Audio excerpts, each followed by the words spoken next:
ఇంకోటి ఆంధ్రప్రదేశ్లో క్వార్టర్ మద్యం 99కే మళ్ళా మేము మద్యాన్ని జగన్ మీద ఇష్టానుసారంగా మాట్లాడారు.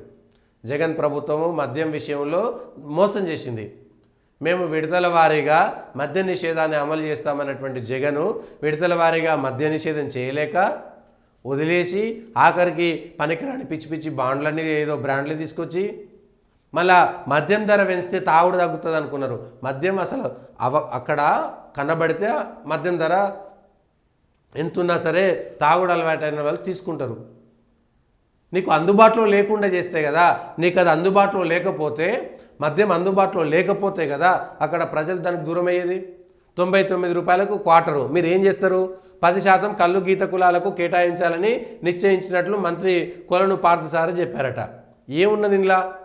మళ్ళా మద్యం ఆదాయం మీదనే ఆంధ్రప్రదేశ్ కూడా 4 పైసలు చేసుకోవాలనేటువంటి ప్రయత్నం చేస్తున్నది.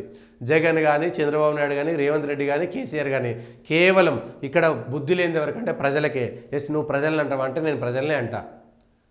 ఇష్టానురీతిగా తాగుడుకు అలవాటు పడినటువంటి వాళ్ళు ఎవరంటే ప్రజలే తిరుగుబాటు చేశారే. ఇది తప్పు చేస్తే ప్రజలు తిరుగుబాటు చేస్తారనుకుంటే కథం. ఎన్నికలు వచ్చినాయంటే నేను ఎర్రమందే తాగుతా, తెల్లమందే తాగుతా, పచ్చమందే తాగుతా. ఎన్నికలు వచ్చినాయి, వాడు 2 ఫుల్ బాటిల్ ఇచ్చుడు, నువ్వు 3 ఫుల్ బాటిల్ ఇస్తావా? ఇక పోరగాళ్ళు అయితే బీర్ల బాటిల్లోకి ఇవ్వబడ్డారు. తాగి బీరు సీసాలు వలగొట్టి ఆ వ్యవసాయ భూములలో వేసేస్తున్నారు. ఎస్, దారి తప్పిపోతున్నది సమాజం, దారి తప్పిపోతున్నది. దాంట్లో ప్రభుత్వానికి బాధ్యత ఉంది, ప్రజలది కూడా అంతే బాధ్యత ఉన్నది. వాడు ఎన్నికలు వచ్చినాయంటే వాడు బీరు వస్తే తాగాలనా, వాడు మందు వస్తే తాగాలనా? లేకపోతే మనుషులు బతకలేరా? మనుషుల్ని జీవచ్యవాలుగా చేస్తున్నారు అటు పార్టీలు, ఇటు ప్రభుత్వము, అటు ప్రజలు. వాడు పుణ్యానికి ఇస్తుండు కాబట్టి నువ్వు తాగుతున్నావు. నీకు తాగుడు అలవాటు అయిన తర్వాత కొనుక్కొని తాగాల్సి వస్తుంది. అసలు నీకు తాగుడే అలవాటు చేసుకోకపోతే దానివల్ల వచ్చేటువంటి లాభం లేదు. తాగుడు వల్ల ఏదో చెట్టు కళ్ళు తాగిరంటే దానివల్ల నష్టం లేదు కాబట్టి తాగిండొచ్చు, అంతవరకు బాగానే ఉంది. కానీ ఈ సార తాగడం, మందు తాగడం, దానివల్ల వచ్చేటువంటి లాభం ఏమున్నది?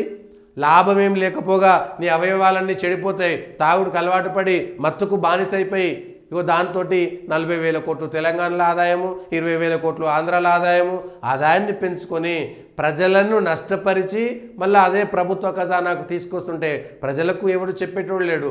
అన్ని పార్టీలు అట్లనే తయారైపోయినాయి. మేము మద్యాన్ని తక్కువ చేస్తాం, బెల్ట్ షాపులు తక్కువ చేస్తాం అన్నటువంటి తెలంగాణలో కాంగ్రెస్ సర్కార్ ఏమైంది?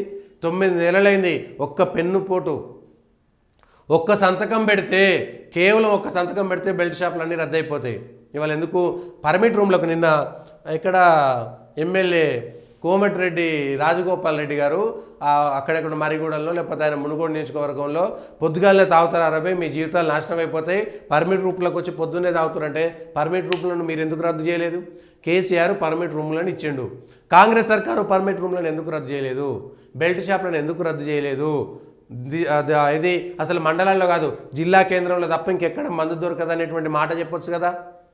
పర్మిట్ ఇట్లా యువతను మొత్తం నిర్వీర్యం చేస్తున్నారు. వాడికి మందు అలవాటు అయిపోతుంది, తర్వాత డ్రగ్స్ అలవాటు అయిపోతుంది, గంజాయి అలవాటు అయిపోతుంది. చాలా డేంజరస్గా ఉంది సిచ్యువేషను, చాలా డేంజరస్గా ఉంది ఈ సిచ్యువేషను. లేకపోతే ప్రభుత్వం కూలిపోయేటువంటి అవకాశం ఉంది కాబట్టి, ఎందుకంటే వేరే ఏమీ మాట్లాడలేనటువంటి పరిస్థితి.